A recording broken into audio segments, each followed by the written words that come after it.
একজন সৎ ভাই আছে, নাম রাহুল। ও ছোটবেলা থেকেই খুব চঞ্চল, দুষ্টু আর প্রাণবন্ত ছিল। তবে ইদানিং ওর ব্যবহার অনেকটাই বদলে গেছে। ও যেন আগের চেয়ে অনেক বেশি শান্ত, ভদ্র আর খেয়ালি হয়ে উঠেছে।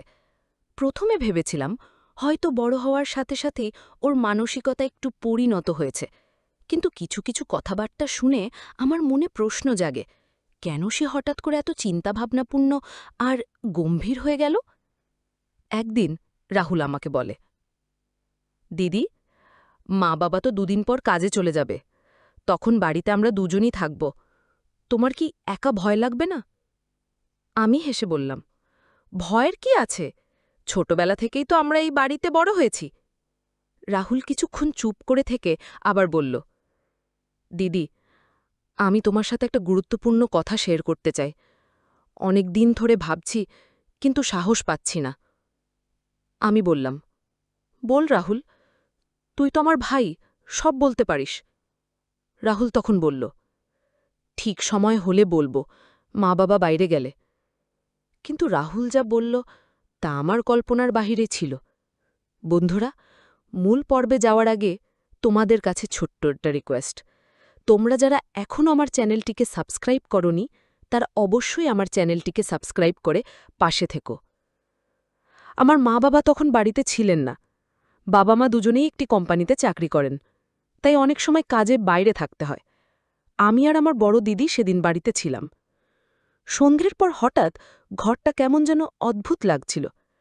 চারপাশটা অনেক নীরব লাগছিল, আর আমি একটু ভয় পেয়ে গিয়েছিলাম। তখন দিদি আমার দিকে তাকিয়ে বলল, তুই ভয় পেয়েছিস নাকি? কিছু দেখেছিস? আমি বললাম, না দিদি, কিছু দেখিনি, কিন্তু মা বাবা না থাকায় আজ বাড়িটা খুব নির্জন মনে হচ্ছে। তখন দিদি বলল, চিন্তা করিস না, চাইলে আজ রাতে আমার ঘরে এসে ঘুমাতে পারিস। আমি দিদির কথা শুনে তার ঘরে গিয়ে শুয়ে পড়লাম। এবার মূল গল্পটি শুরু করি। পুজোর ছুটি পড়তেই বাড়িতে উৎসবের আমেজ শুরু হয়ে গিয়েছিল। মা বাবা গ্রামে চলে গিয়েছিলেন দাদুর চিকিৎসার জন্য, আর আমাকেই পুরো বাড়ির দায়িত্ব দিয়ে রেখেছিলেন। আমি শর্মিলা, সদ্য ইন্টার পাশ করে অনার্সে ভর্তি হবার প্রস্তুতি নিচ্ছি। আর আমার ছোট ভাই রাহুল, যে এখন ক্লাস 10-এ পড়ে, সেও বাড়িতেই ছিল ছুটির কারণে। সকাল থেকে ঘরবাড়ি পরিষ্কার করা, কাপড় কাচা, রান্না করা, বাজার করা, সবকিছু আমাকে একাই সামলাতে হচ্ছিল। কাজ শেষে দুপুরের দিকে বিছানায় একটু শুয়ে পড়লাম। প্রচণ্ড ক্লান্ত লাগছিল, শরীর দুর্বল হয়ে গিয়েছিল যেন। হঠাৎ আমার মাথায় একটা তীব্র ব্যথা শুরু হলো। তখন রাহুল আমার ঘরে ঢুকল। ও বলল, দিদি, তোমার শরীর কি খারাপ লাগছে? আমি একটা দীর্ঘ নিঃশ্বাস ছেড়ে বললাম, হ্যাঁ ভাই, আজ সারাদিন বাড়িতে অনেক কাজ করেছি। মা তো সব দায়িত্ব দিয়ে চলে গেছে, আর তাছাড়া কাজের লোকও ছুটিতে। বুঝতেই পারছিস, আমার পক্ষে সব সামলানো কঠিন হয়ে গেছে। রাহুল চুপচাপ আমার পাশে দাঁড়িয়ে রইল কিছুক্ষণ। তারপর হঠাৎ উঠে বলল, তুমি বসো দিদি, আমি ফ্রিজ থেকে ঠান্ডা পানি এনে দিচ্ছি।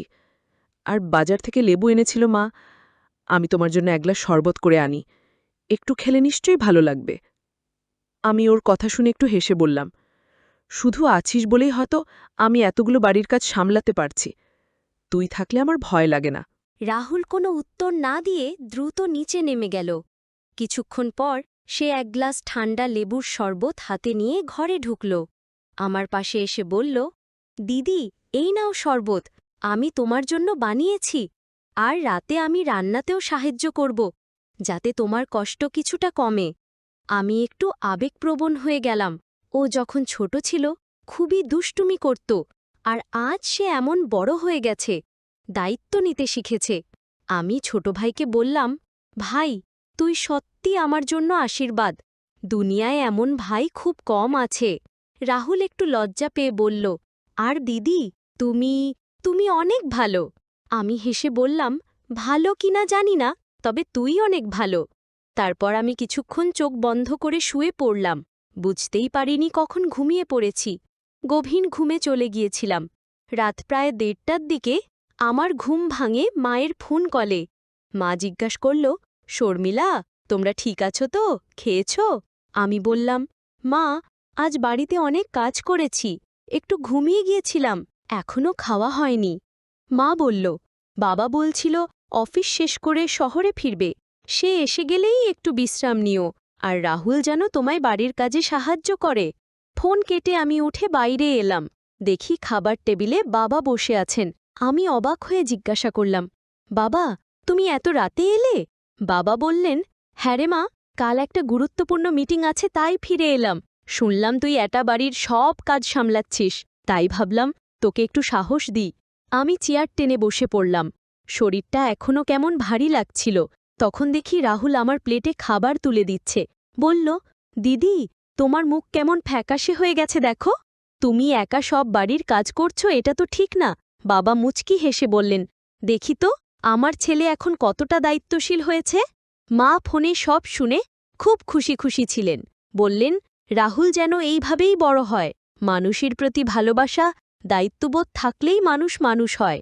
রাতটা কাটল অনেক শান্তিতে। রাহুল বলল, দিদি, আজ পাশের ঘরে থাকব, মানেই তো একটু ভয় লাগছে। তাছাড়া যদি তোমার কোনো দরকার হয় আমাকে ডেকো। আমি বললাম, ভয় পাস? তুই তো রাতে বন্ধুদের সাথে বাইরে থাকিস, তখন ভয় করে না? রাহুল একটু হেসে বলল, ওটা আলাদা ব্যাপার। আজ মা নেই তাই মনটা খারাপ। তোমার আশেপাশে থাকলে ভালো লাগে। আমি বুঝলাম ওর কথার মধ্যে শুধু ভাই বোনের মায়া আছে। একটা সময় ছিল যখন আমি ওকে ঘুম পাড়াতাম ছোটবেলায়। এখনো বড় হয়েছে, কিন্তু কিছু স্মৃতি মুছে যায় না।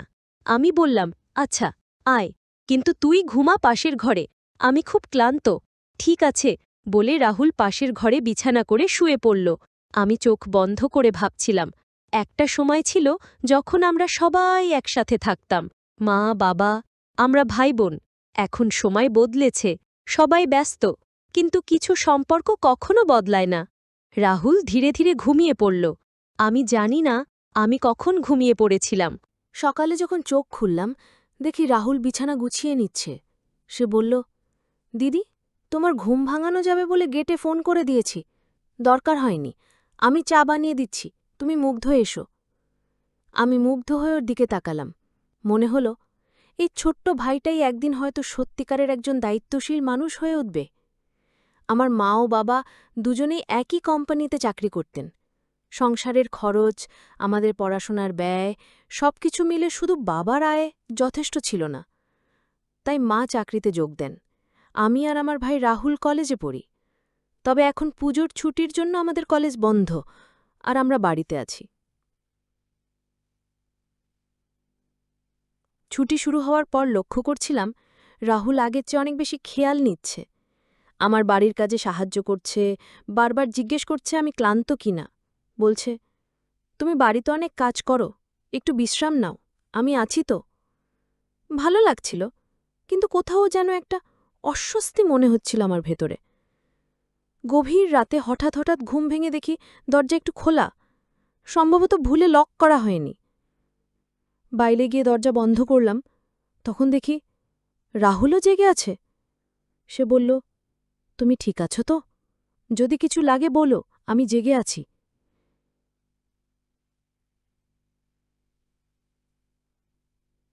তারপর উঠে গিয়ে দরজা বন্ধ করে আবার শুয়ে পড়লাম, কিন্তু ঘুম আসছিল না। মনে হচ্ছিল কেউ যেন আমার ঘরের আশেপাশে নিঃশব্দে হাঁটছে। ভয় লাগছিল। অবশেষে লাইট জ্বালিয়ে বাইরে তাকালাম, কেউ নেই।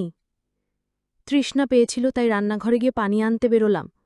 হঠাৎ দেখি রাহুলও তার ঘর থেকে বেরোল। আমাকে দেখে বলল, তুমি এখনো জেগে আছো? কি হয়েছে? আমি বললাম, কিছু না, ঘুম আসছিল না, একটু অদ্ভুত লাগছিল ঘরে। সে বলল, ভয় পেয়েছ নাকি? আমি তোমার ঘরের পাশে বসে থাকি কিছুক্ষণ, যদি তোমার ভয় লাগে। আমি বললাম, না, ঠিক আছে। যদিও সে অনেকটা জোর করেই বলল, না, আমি তোমার ঘরের আশেপাশে থাকলে তুমি নির্ভয় থাকবে। শেষমেশ সে একটা চেয়ারে বসে রইল। আমিও ঘুমিয়ে পড়লাম। সকালে উঠে দেখি সে মেঝেতে বসে একটা বই পড়ছে। বলল, তুমি অনেক গভীর ঘুমিয়েছিলে, আজ স্বপ্ন দেখেছ? আমি হাসলাম, না, তবে ঘুমটা অন্য দিনের চেয়ে একটু বেশি গভীরই ছিল। মাথায় একটা কুয়াশার ছায়া ছিল, ঠিক ঠাহর করতে পারছিলাম না। সেদিন সারা দিনই আমার মনটা অস্থির ছিল। বারবার মনে হচ্ছিল কিছু একটা ঠিক হচ্ছে না। বাবা মা বাড়িতে না থাকায় কেমন যেন বাড়িটা ফাঁকা লাগছে। রাহুলকে দেখলাম উঠোনে দাঁড়িয়ে আছে। আমাকে দেখে বলল, দিদি, তোমার রান্নার কাজে কি আমার সাহায্য লাগবে? তবে কিছু কথাবার্তা একটু অদ্ভুত লাগছিল। একদিন রাহুল বলল, দিদি, জানো, মাঝে মাঝে মনে হয় এই বাড়িতে কিছু একটা আছে। গত কয়েক রাতে আমারও ঘুমের মধ্যে অদ্ভুত স্বপ্ন হচ্ছিল। জানি না ভুল নাকি আসলেই কিছু ছিল। আমি অবাক হলাম, তুইও স্বপ্ন দেখছিস? সেই রাতে আবার আমি অদ্ভুত স্বপ্ন দেখলাম। মনে হচ্ছিল কেউ আমার ঘরের আশেপাশে হাঁটছে, কিন্তু আমি কোনো ভয় পেলাম না।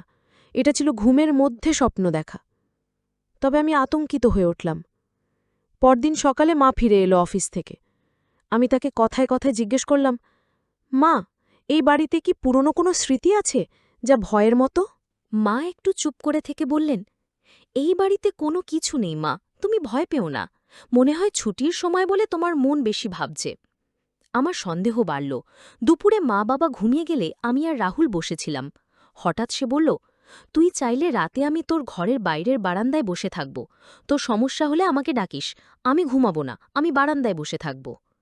আমি ভাবলাম, বিষয়টা হয়তো শুধুই অতিরিক্ত চিন্তা, তবে কিছু একটা ঠিকই ঘটছে, যার ব্যাখ্যা নেই। রাতে ঘুমানোর আগে দরজা ভালোভাবে লক করে দিলাম, জানালাও বন্ধ। এবার লাইটটা জ্বালিয়ে রাখলাম। ঘুম এলো দেরিতে। মাঝরাতে হঠাৎ দরজায় ধক্কার শব্দ শুনলাম। আমি উঠে গিয়ে বাইরে তাকালাম, কেউ ছিল না। তবে বারান্দার দিকে দেখতে পেলাম আমার ছোট ভাইয়ের মতো কে যেন দাঁড়িয়ে আছে। আমি ঠিক বুঝতে পারিনি। আমি তখন মাকে জোরে ডাক দিলাম। আমার ডাক শুনে সবাই উঠে এলো। বাবা এসে বলল, তুমি ভয় পেয়েছ? দরজাটা তো বন্ধই ছিল। রাহুল বলল, আমি বাইরে কিছুই দেখিনি। তবে আমি নিশ্চিত আমি কাউকে বারান্দায় দাঁড়িয়ে থাকতে দেখেছি। আমরা হতবাক হয়ে গেলাম। তারপর কয়েকদিন আর কিছু হয়নি। তবে আমি বুঝে গেলাম আমার ভয় শুধু ভাই বা কাউকে নিয়ে নয়, বাড়িতেই হয়তো কিছু অদ্ভুত রহস্য লুকিয়ে আছে। রাহুল পরবর্তীতে একদিন এসে বলল, দিদি, তোকে নিয়ে আমি খুব চিন্তায় ছিলাম, কিন্তু এখন বুঝতে পারছি হয়তো এ বাড়ির ছায়াগুলোই আমাদের মনকে বিভ্রান্ত করছে। আমি চুপ করেছিলাম। আমরা ঠিক করলাম মা বাবার সঙ্গে কথা বলে এই ছুটি শেষে গ্রামের বাড়িতে একটু ঘুরতে যাব। গ্রামের বাড়িতে গেলে হয়তো মনটাও শান্ত হবে। যাই হোক, আমি রাহুলকে বললাম, লোকের মুখে শুনেছি দাদারা যখন বিয়ে করে ফেলে তখন দিদিরা পর হয়ে যায়। এই কথা শুনে রাহুল হেসে বলল, ভাই দিদির সম্পর্ক সারা জীবন থাকবে। তোমার মতো দিদি পেয়ে আমি ভাগ্যবান, কারণ দিদিরা মায়ের মতোই হয়। রাহুল আমাকে সবসময় নাম ধরে ডাকত। একদিন বলল, আমি লক্ষ্য করছি তোমার মনটা সবসময় ভালো থাকে। আমি হেসে বললাম, সেটা হয়তো অভ্যেস হয়ে গেছে। সেদিন সন্ধ্যায় ও বলল, আজ তোমার ঘরে গল্প করব, ছোটবেলার মতো। আমি বললাম, আয়, অনেকদিন একসাথে গল্প করা হয় না। কিছুক্ষণ গল্প করার পর ও নিজের ঘরে চলে গেল। পরদিন সকালে ঘুম ভাঙতে একটু ক্লান্ত লাগছিল। মনে হচ্ছিল ঘুমটা ভালো হয়নি, সম্ভবত গরমের কারণে। ঘরের পাখা বন্ধ ছিল, বিদ্যুৎ থাকলেও কী কারণে যেন চললেনি। আমি উঠে বাথরুমে গেলাম, ফ্রেশ হয়ে নাস্তা বানাতে রান্নাঘরে ঢুকলাম।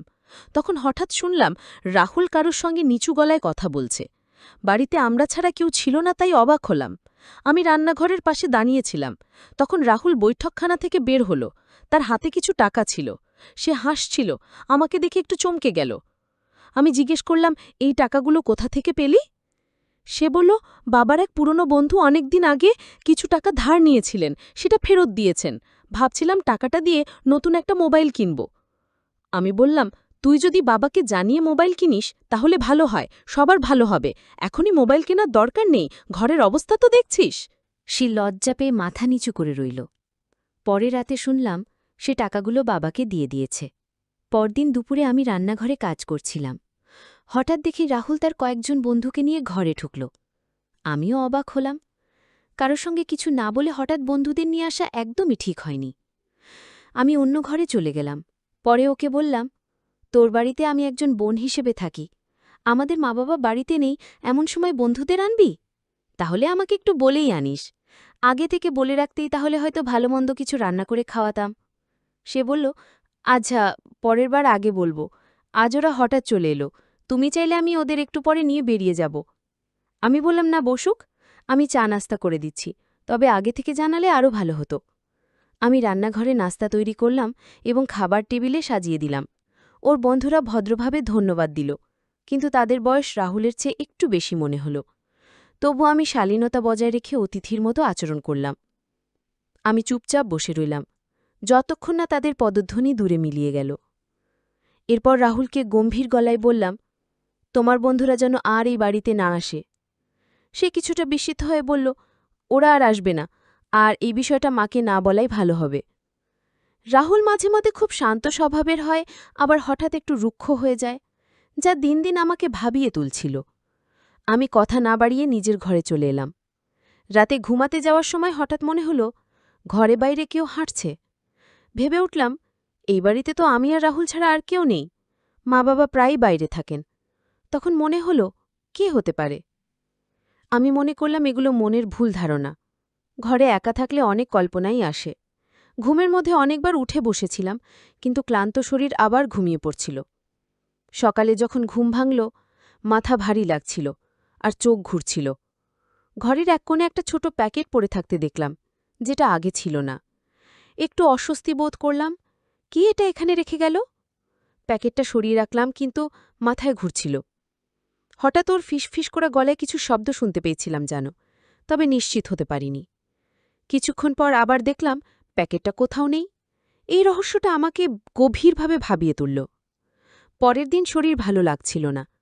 মা অফিস থেকে ফিরে চিন্তিত হয়ে বললেন, কাল তোমায় নিয়ে ডাক্তারের কাছে যাব। পরের দিন মা আমাকে ডাক্তারের কাছে নিয়ে গেলেন। ডাক্তারের কাছে গিয়ে রিপোর্ট হাতে পেয়ে আমি কিছুটা বিস্মিত হয়ে গেলাম। ডাক্তার বললেন, তোমার শরীরে দুর্বলতা দেখা যাচ্ছে, কিন্তু সেটার কারণ হয়তো ঘুম ও মানসিক চাপে হচ্ছে। বিশ্রাম নাও আর পর্যাপ্ত পানি খাও। আমি তখন বুঝতে পারলাম, রাহুল আমার সৎ ভাই হলেও ওর কথাবার্তা অনেক সময় রহস্যময় হয়ে ওঠে। ধীরে ধীরে অনেক বিষয় পরিষ্কার হচ্ছে। বন্ধুরা, আজকের গল্প এখানেই শেষ করছি। সামনে আরও রহস্য অপেক্ষা করছে। ভালো থাকবেন। ধন্যবাদ।